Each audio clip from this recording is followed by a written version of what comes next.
Pozdravljeni. Na vrsto je prišel tudi zadnji brifing Velike nagrade Barcelone. Kot običajno si bomo tudi tokrat pogledali vse tiste zanimive podatke pred začetkom nedeljske dirke.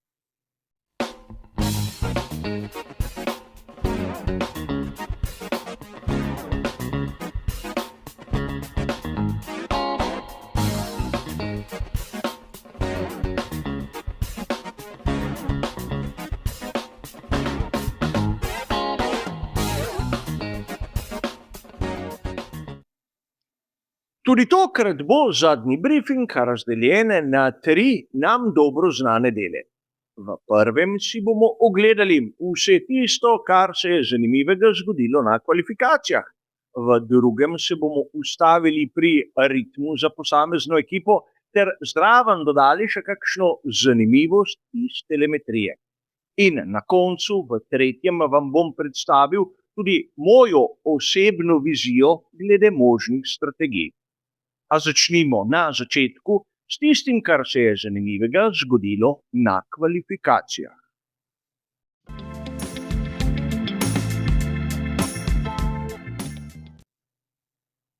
In tu bi lahko dejali, da smo v dobrem in slabem videli kar precej presenečenj.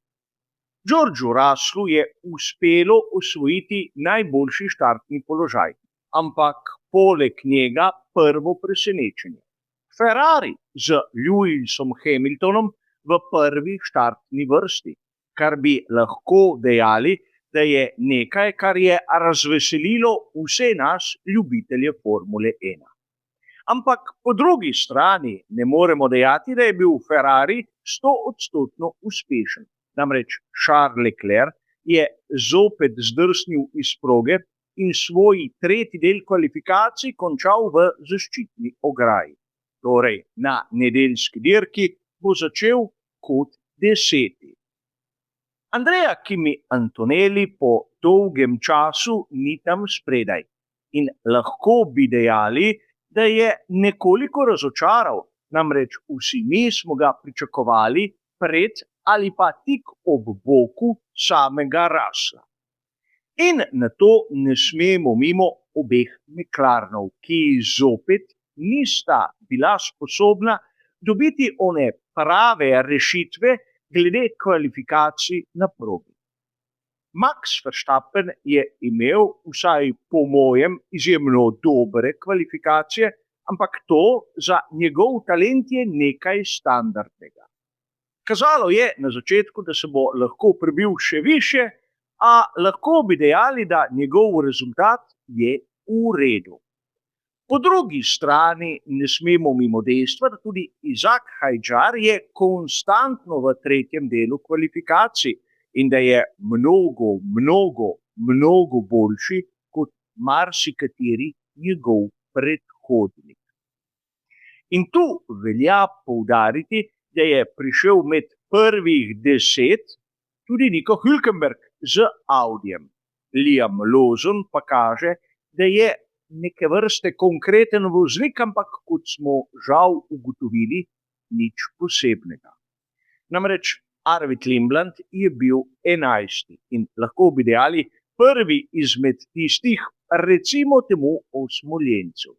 In tu bi vas rad opozoril še na to, da Alpina sta kar hitro zdrsnila nazaj, ko se je Formula 1 približala k neki klasični progi. In tu velja poudariti, da Franco Colapinto je zopet pokazal nek, recimo temu, dober čas. Na koncu ne smemo mimo tega, da sta oba Aston Martina tam pri dnu, le da je Lance Stroll prehitel Fernanda Alonsa. In Fernando Alonso na svoji domači dirki je želel biti malce bolj spredaj, ampak ni mu uspelo. In torej, če nekako zaključimo, kaj smo videli na kvalifikacijah. Georgea Russella, ki je bil konkretno dober, ampak od njega z Mercedesom po vsem tistem, kar smo je zgodilo, Na prejšnjih 2 velikih nagradah smo nekaj takega tudi pričakovali. Kdaj bo pokazal zobe, če ne zdaj? Ampak Lewis Hamilton je napravil tisto, za kar so ga najeli v Ferrariju. Bil je, vsaj po mojem, enkraten tisti stari Lewis, ki je znal v zadnjem trenutku vse pustiti z odprtimi usti. Charles Leclerc izgleda, da nadaljuje svojo krizo, kajti takšnih rezultatov in takšnih napak od njega nismo vajeni, predvsem na kvalifikacijah, ki so njegova močna točka.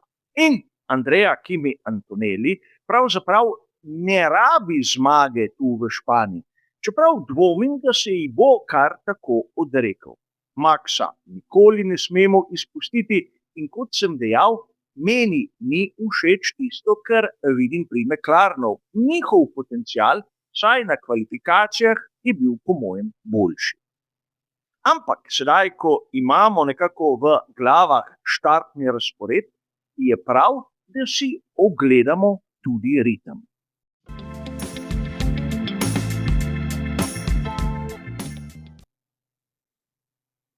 Tu je treba povedati, da bom uporabljal vrednosti za posameznega voznika v ekipi. Namreč, če malce pogledamo tako na splošno, bomo ugotovili, da ima Mercedes približno 0,2 na krog boljši ritem kot Ferrari. Mercedes pneumatico soft in Mercedes pneumatico medium. Težava je, da 0,2 zaostanka na krog je imel Charles Leclerc in ne Lewis Hamilton. Tu je treba dodati, da na to sledi Red Bull, ki je uporabljal pneumatiko hard z Maxom Verstappenom, ko je imel ta izjemno dober stint in šele na to z 0,6 zaostanka McLaren. Ampak tu je treba razumeti, da je težava nekje drugje. Verjetno ste zasledili, da imajo ekipe na progi v Barceloni izjemno veliko težavo z degradacijo.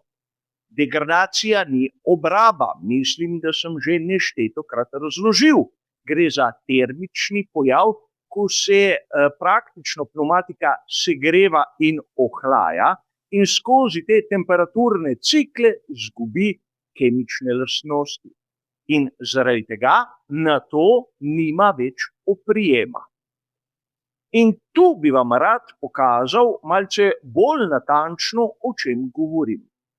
Vidite lahko tu razdelane celotne stinte za posameznega voznika.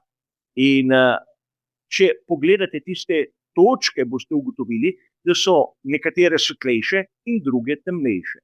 Temnejša kot je tista točka, bolj naprej je bil postavljen ta čas v samem stintu. In lahko je razumeti, naprimer, da je Ferrari s Charlesom Leclercem napravil 2-3 izjemno hitre kroge in na to strmo odšel navzgor. Ampak, če vam ta prikaz ni bil dovolj nazoren, imamo še drugega, ki je, vsaj po mojem, bistveno bolj razumljiv. Tu je razvidno, kako je čas Leclerca se strmo uspel, medtem ko oba Mercedesa sta šla malce bolj linearno, malce bolj položno proti vrhu. Seveda, bolj kot greš navzgor, slabši čas imaš. Ampak, kot sem povedal, Charles Leclerc bo začel kot 10., Lewis Hamilton kot 2. Lewis Hamilton na simulacijah samega ritma ni bil tako blesteč, zato sem ga kar izpustil.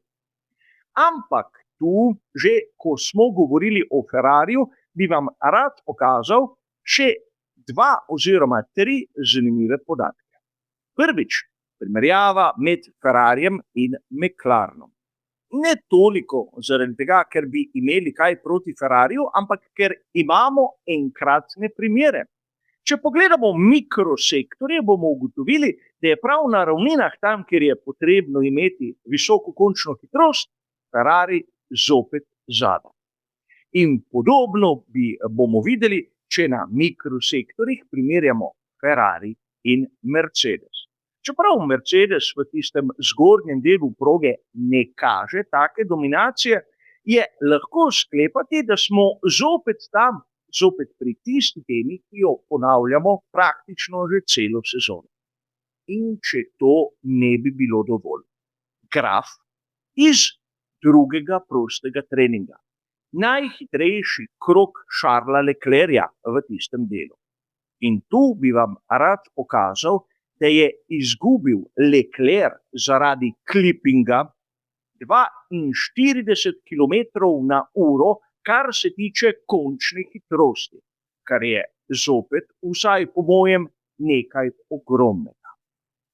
In lahko bo tudi tu skrivnost, zakaj na nedeljski dirki bodo nekatere ekipe imele težave, druge pa ne. Namreč z visoko končno hitrostjo se prehiteva in za to generacijo bolidov, ki jo vidimo sedaj, je to ključnega pomena. A potrebno bo imeti ne samo pravi štartni položaj in dober ritem, temveč pravo strategijo. In o tem, kot ponavadi, v naslednjih minutah.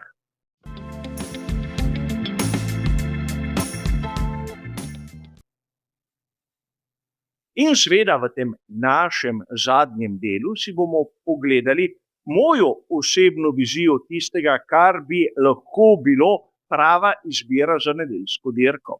In seveda, kot ponavadi, tu poudarjam, da nisem videl nobenih projekcij, ki bi jih na primer napravil Pirelli.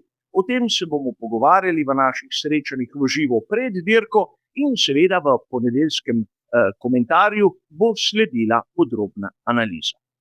Ampak preden začnemo z tistimi mojimi predvidevanji, bi vam rad poudaril še nekaj. Pirelli je spustil minimalni tlak, tako na prednji kot na zadnji osi, za cel funt na kvadratni palec. Tako da upoštevajte tudi to, če boste sami računali vašo najboljšo strategijo. In sedaj so tu moje 3 variante, ki pa konec koncev boste dejali, niso nič posebnega. Najprej bom predstavil tisto, ki se zdi meni najbolj verjetna in po eni strani najmanj tvegana. Začeti na pnevmatiki medium, odpeljati približno 16 krogov in nato dvakrat po 25 krogov na pnevmatiki hard.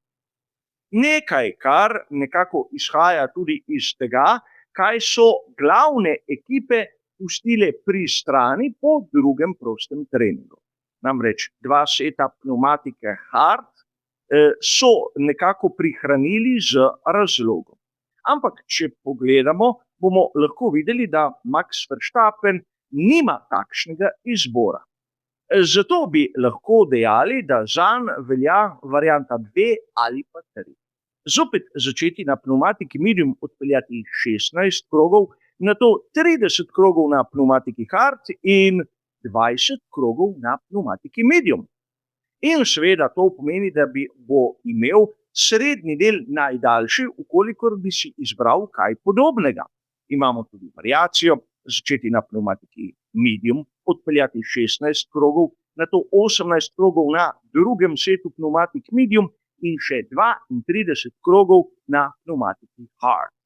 Se vam zdi ta varianta nekoliko, recimo temu, dolgočasna, predvidljiva, nič kaj takega, rad bi vam pokazal, kaj so rabili lani. In videli boste, da je praktično tu druga moja strategija. In preden bo kdo dejal, saj so rabili soft in medium, bi vas rad spomnil, da smo imeli lani za stopnjo trše pnevmatike. In torej, če pogledamo po mešanici, zadeve so identične. Toliko o tem, da nekateri še zmeraj ne ločijo mešanic in govorijo samo o mehkih, srednjih in trdih gumah po njihovo, medtem ko imamo pnevmatike, ki so lepo soft, medium pa hard in vsaka ima svojo označbo, kar se tiče mešanic. Ampak toliko, kar se tiče zadnjega briefinga. Hvala za vašo pozornost in nasvidenje.